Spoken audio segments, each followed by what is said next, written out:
এক গ্রামে বাস করত একটি ছোট্ট মেয়ে। তার নাম ছিল টুকটুকি। টুকটুকি প্রতিদিন বনে খেলতে যেত।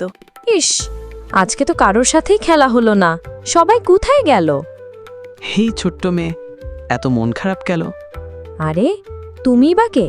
খরগোশ কি কথা বলতে পারে নাকি? আমি সবার চেয়ে আলাদা। আমাকে ডাকে খরগোশবাবু বলে।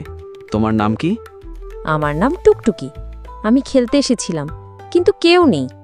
ওই আওয়াজটা কিসের? কে গর্জন করলো? এই জঙ্গলে একটা দুষ্টু ভাল্লুক এসেছে।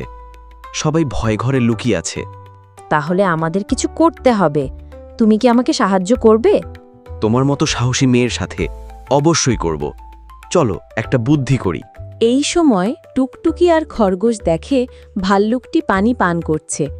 তখন টুকটুকি খরগোশকে বলে, এই ভাল্লুকটাকে যদি পানিতে ফেলে দেওয়া যায় তাহলে কেমন হয়? দারুণ আইডিয়া টুকটুকি, তুমি তো একেবারে জাদুর মতো বুদ্ধিমান। টুকটুকি আর খরগোশ তখন চুপি চুপি ভাল্লুকের কাছে যায় আর ভাল্লুককে পানিতে ফেলে দেয়। সবাই ফিরে এসেছে। এখন আমরা মিলে খেলতে পারি। আজ তুমি প্রমাণ করে দিলে, সাহস আর বুদ্ধি থাকলে ছোটরাও বড় কাজ করতে পারে। বনের সব পশু পাখি অনেক খুশি হয় আর টুকটুকি সবার সাথে খেলতে লাগে।